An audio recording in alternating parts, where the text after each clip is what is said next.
Hello guys, आज मैं आपको एक ऐसी कहानी सुनाऊंगा जिसको सुनने के बाद आप सोचने पे मजबूर हो जाओगे और अपने आप को बेहतर बनाने की कोशिश जरूर करोगे।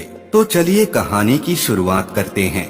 एक समय की बात है, एक राजा रहता था जो कि यह देखना चाहता था कि क्या मेरे भी राज्य में आलसी लोग रहते हैं या फिर नहीं। इसके लिए उस राजा ने अपने सैनिकों को कहकर रात के समय में गांव के बीच रास्ते में एक सामान्य आकार का पत्थर रखवा दिया। उसके बाद वह राजा छुपकर यह देखने लगा कि क्या कोई व्यक्ति जरा ही हिम्मत करके उस पत्थर को हटाता है या फिर नहीं। राजा वहां बहुत समय से खड़ा था और देखता रहा, लेकिन किसी ने भी उस पत्थर को हटाने की कोशिश नहीं किया। उस राज्य के कुछ सबसे धनी व्यापारी और दरबारी भी उस पत्थर के पास से होकर गुजरे, लेकिन उन्होंने भी उस पत्थर को बीच रास्ते से हटाने की कोशिश नहीं किया। कुछ आने जाने वाले लोग राजा को ही दोषी ठहरा रहे थे कि राजा कितना लापरवाह है, राज्य की सफाई का ध्यान नहीं रखता है। कुछ समय बीतने के बाद उसी पत्थर से होकर एक सब्जी वाला गुजर रहा था। तभी उसने उस पत्थर को देखा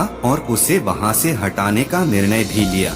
सब्जी वाले ने अपने सब्जी का भार नीचे रखा और उसे पत्थर को हटाने की कोशिश करने लगा। पत्थर थोड़ा भारी था, लेकिन कुछ समय के मशक्कत के बाद वह पत्थर को वहां से हटा देता है।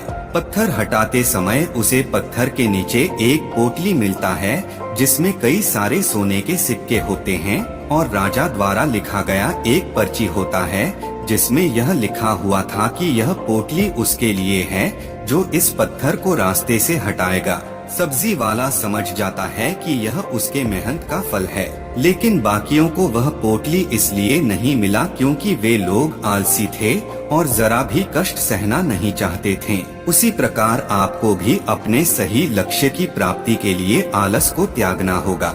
वीडियो पसंद आई हो तो चैनल को सब्सक्राइब करें। बहुत बहुत शुक्रिया, बहुत बहुत शुक्रिया।